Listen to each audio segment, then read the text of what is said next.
Hello friends, good morning. Welcome to Srijan online classes. Friends, जैसा कि आप लोगों को मालूम है कि special batch for UP triple S C PT के लिए चल रहा है और आज ये हमारा तीसरा टॉपिक है सिंधु घाटी सभ्यता। चलते हैं टॉपिक की तरफ।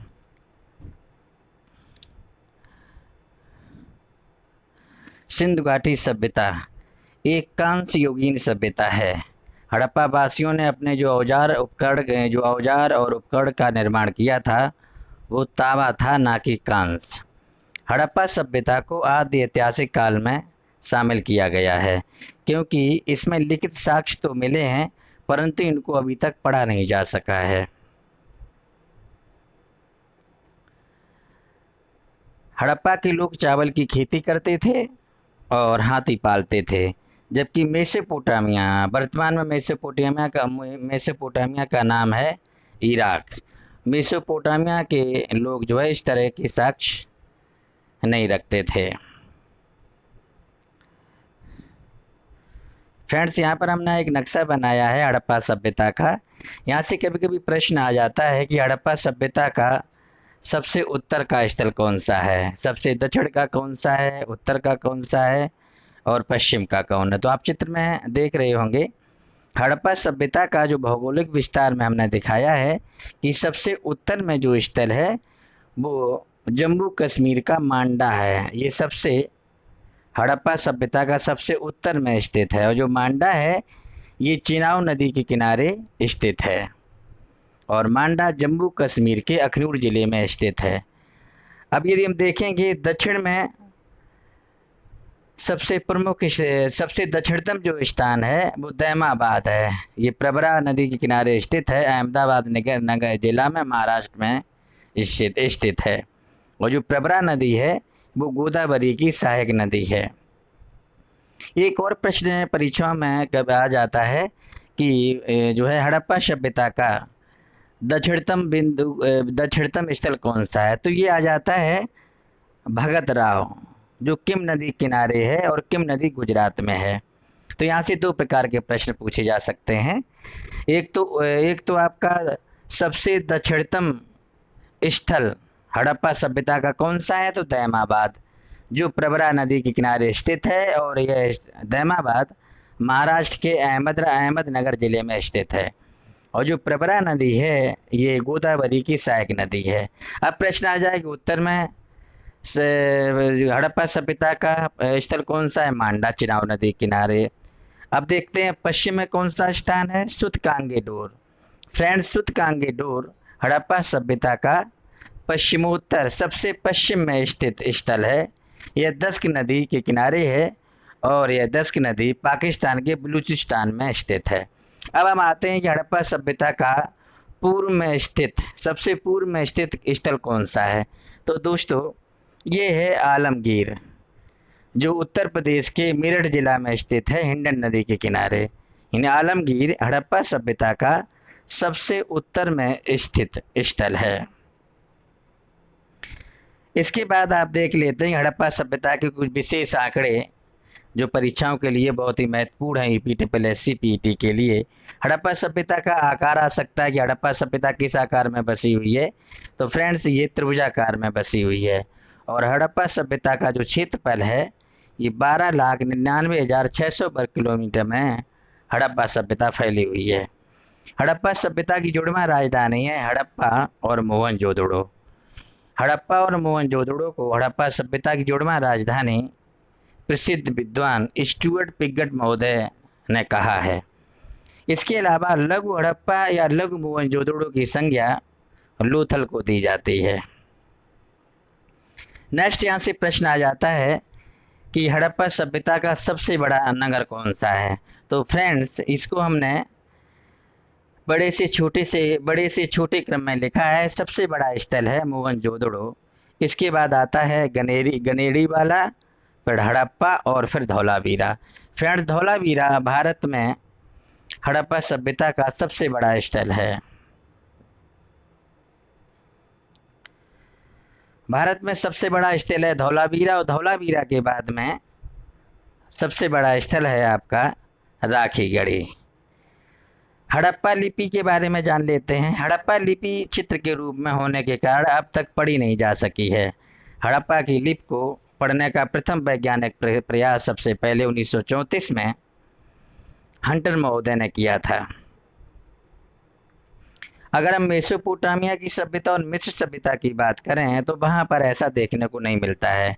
मेसोपोटामिया, जिसे वर्तमान में इराक के नाम से जाना जाता है, इसकी जो लिपि है वो कीलाक्षर है, तथा मिस्र की सभ्यता की जो लिपि है वो हीरोग्लिफिक है।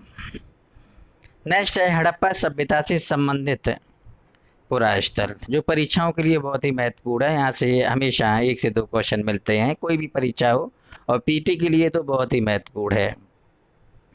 पहला स्थल है मोहनजोदड़ो।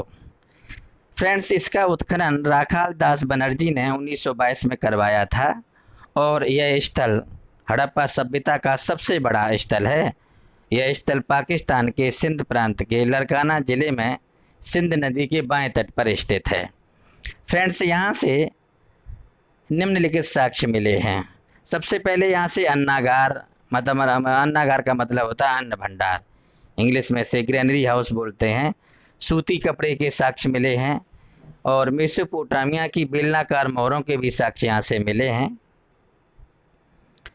नेक्स्ट है इसमें कांसे की नर्तकी की मूर्ति के साक्ष्य पशुपति शिव की आकृति वाली मोहर, जिसमें हाथी, बाघ, भैंसा, गैंडा और हिरण का अंकन हुआ है। इसके बाद स्थल आता है इम्पोर्टेंट हड़प्पा। हड़प्पा, इसका उत्खनन 1921 ईस्वी में जॉन मार्शल के नेतृत्व में राय बहादुर श्री दयाराम साहनी ने करवाया था, और यह स्थल पाकिस्तान के पंजाब प्रांत के मोंटगोमरी जिले में रावी नदी के बाएं तट पर स्थित है। यहाँ से साक्ष्य क्या क्या मिले हैं इसको भी जान लेते हैं। अन्नागार यानी कि अन्न भंडार के साक्ष्य मिले हैं, ग्रेनरी हाउस मिले हैं, तरबूज के बीज मिले हैं, सिर के बल खड़े स्त्री के गर्भ से निकलते पौधे की आकृति वाली मोहर मिली है, संघ का बना बैल यहाँ से मिले हैं, और इसके दक्षिण में R37 नामक एक समाधि स्थल भी प्राप्त हुआ है। नेक्स्ट इंपॉर्टेंट है चंदहुदड़ो। फ्रेंड्स, चंदहुदड़ो का उत्खनन जो है 1931 ईस्वी में ननी गोपाल मजूमदार ने करवाया था, और यह पाकिस्तान के सिंध प्रांत में सिंधु नदी के बाएं तट पर स्थित है। यहाँ से मिलने वाले साक्ष्य हैं, इस शहर का कोई हिस्सा दुर्गीकृत नहीं है। रंजन इस इलाका यानी कि लिपस्टिक के साक्ष्य मिले हैं, तो इससे ये मालूम होता है कि तत्कालीन महिलाएं लिपस्टिक लगाया करती होंगी। दबात इंक पॉट के साक्ष्य मिले हैं। गुड़िया यानी कि माला बनाने के कारखाने मिले हैं, ये लोग आध्यात्मिक होंगे। कुछ ईंटों पर कुत्ते और बिल्ली के पंजों के निशान मिले हैं। नेक्स्ट है आपका रोपड़। रोपड़ बहुत ही महत्वपूर्ण है। यहाँ से प्रश्न अधिकांश पूछ लिया जाता है परीक्षाओं में कि भारत में आज़ादी के बाद हड़प्पा स्थल कौन सा खोजा गया है, तो वो है रोपड़, यह हरियाणा में पड़ता है।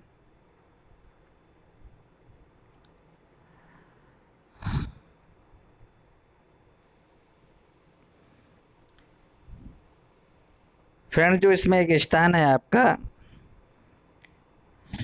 रोपड़। रोपड़ मिस्टेक बस हमने हरियाणा बता दिया था। रोपड़ जो हड़प्पा का स्थल है ये पंजाब में पड़ता है। और फ्रेंड्स, रोपड़ आज़ादी के बाद भारत में खोजा जाने वाला प्रथम हड़प्पा स्थल है। इसका उत्खनन 1953 में यज्ञदत्त शर्मा ने कराया था। यहाँ से साक्ष्य के रूप में बहुत ही महत्वपूर्ण चीज़ें मिली हैं, जो परीक्षा की दृष्टि से बहुत ज़्यादा महत्वपूर्ण हैं। यहाँ से एक कब्र में मालिक के शव के साथ कुत्ते के दफनाने के साक्ष्य मिले हैं, और ऐसे ही साक्ष्य कश्मीर के नवपाषाण कालीन बस्ती बुरजहोम से मिले हैं। यह पंजाब प्रांत के रूपनगर जिले में सतलज नदी के बाएं तट पर स्थित है। नेक्स्ट है फ्रेंड्स लोथल। फ्रेंड्स, लोथल को लघु हड़प्पा, छोटियों की मात्रा होनी चाहिए लघु पर, लघु हड़प्पा या लघु मोहनजोदड़ो के नाम से जाना जाता है, और इसका उत्खनन 1954 में श्री रंगनाथ राव ने करवाया था।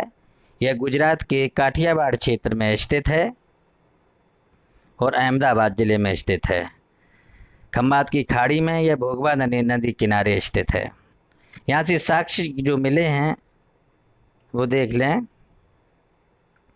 यहाँ से बंदरगाह या गोदीबाड़ा के साक्ष्य मिले हैं, ये इम्पोर्टेंट है, परीक्षा में पूछ लिया जाता है कि हड़प्पा सभ्यता के किस स्थल से बंदरगाह या गोदीबाड़ा के साक्ष्य मिले हैं, तो वो लोथल से मिले हैं। और यहाँ से फारस की मोहरें मिली हैं। सुरकोटड़ा के साथ ही यह दूसरा पूरा स्थल है जिसमें शहर का दोनों हिस्सा एक ही रक्षा प्राचीर से घिरा है। धान की भूसी के साक्ष्य रंगपुर से भी प्राप्त हुए हैं और यहाँ से भी मिले हैं। युग्म समाधान यानी ज्वाइंट बुरियल या मम्मी के साक्ष्य यहाँ पर मिले हैं। अग्निकुंड के साक्ष्य मिले हैं। और पंचतंत्र के चालाक लोमड़ी की कथा सा परिदृश्य उत्पन्न करने वाला यहाँ साक्ष्य मिले हैं। नेक्स्ट है आपका कालीबंगा। फ्रेंड्स, कालीबंगा बहुत ही महत्वपूर्ण है। इसका उत्खनन 1961 ईस्वी में ब्रजवासी लाल ने करवाया था और यह राजस्थान के श्रीगंगानगर जिले में घग्गर नदी किनारे स्थित है। यहाँ से प्रमुख साक्ष्य मिले हैं। शहर का दोनों हिस्सा अलग अलग रक्षा प्राचीरों से घिरा हुआ है। यहाँ से अलंकृत ईंटों के साक्ष्य मिले हैं, सजी हुई ईंटों के साक्ष्य मिले हैं। अग्निकुंड के साक्ष्य मिले हैं। युग्म समाधान या मम्मी के साक्ष्य मिले हैं तथा पेड़ के तनों को खोखला कर इसका नाली के रूप में प्रयोग किए जाने का भी यहाँ साक्ष्य मिला है। नेक्स्ट है यहाँ पर बनावली। फ्रेंड्स, बनावली का उत्खनन 1973 ईस्वी में रविंद्र सिंह बिष्ट ने कराया था और यह हरियाणा के हिसार जिले में स्थित है। और यहाँ एक नदी है सरस्वती नदी जो अब लुप्त हो चुकी है, इसी किनारे ये स्थित है। फ्रेंड्स, यहाँ से मिट्टी का बना खिलौना मिला है, बैलगाड़ी के पैरों के निशान मिले हैं और अच्छे किस्म के जौ के साक्ष्य यहाँ से मिले हैं। नेक्स्ट है आपका धौलावीरा। फ्रेंड्स, यदि आपको हमारा ये वीडियो पसंद है, इसकी जानकारी आपको पसंद आ रही है तो हमारे वीडियो को लाइक और शेयर ज़रूर करें और चैनल को सब्सक्राइब कर लें ताकि हम जब अगला वीडियो अपलोड करें तो इसकी जानकारी तुरंत आप तक पहुंच जाए। और फ्रेंड्स, हमारा एक दूसरा वीडियो है क्लिक मैथ। इस पर UPSSC पैट का स्पेशल बैच के लिए मैथ और रीजनिंग की नियमित कक्षाएं चल रही हैं, तो इस पर जाके इसको सब्सक्राइब कर लें और इसका लाभ उठाएं। नेक्स्ट है हड़प्पा सभ्यता का पतन के क्या कारण रहे होंगे, ये देख लेते हैं। इसमें इम्पोर्टेंट हमने छोड़ दिया है धौलावीरा। धौलावीरा बहुत महत्वपूर्ण है। धौलावीरा इसका उत्खनन जो है 1990-91 ईस्वी में रविंद्र सिंह बिष्ट ने कराया था और गुजरात के कच्छ क्षेत्र के भचाऊ तालुके में स्थित है और यह भारत का सबसे बड़ा हड़प्पा सभ्यता का स्थल है धौलावीरा। इस शहर से शहर का त्रिवर्गीय विभाजन दिखाया मिला है और हड़प्पा लिपि में वस्तुएं यहाँ से लिखी हुई मिली हुई हैं। हड़प्पा सभ्यता का पतन कैसे हुआ यह एक विवाद का विषय है और विभिन्न विद्वान इसे पतन के अलग अलग कारणों पर विचार डालते हैं। हड़प्पा सभ्यता के पतन में सबसे महत्वपूर्ण कारण बताया है आर्यों का आक्रमण। इन ह्यूलर महोदय ने बताया है कि हड़प्पा सभ्यता का पतन आर्यों के आक्रमण था। इन आर्यों के आक्रमण के कारण हड़प्पा सभ्यता का पतन हो गया। नेक्स्ट है जो प्रसिद्ध विद्वान है जॉन मार्शल ने इसे प्रशासनिक शिथिलता के कारण हड़प्पा सभ्यता का पतन माना है, जबकि प्रसिद्ध विद्वान कैनेडी ने मलेरिया को हड़प्पा सभ्यता के पतन का कारण माना है और वहीं पर मैके ने हड़प्पा सभ्यता के पतन का कारण बाढ़ को माना है। फ्रेंड, हड़प्पा सभ्यता एक नगरीय सभ्यता थी और ये हड़प्पा सभ्यता पर हमारा महत्वपूर्ण वीडियो है। अगर ये आपको वीडियो पसंद है तो लाइक और शेयर ज़रूर करें। Thank you.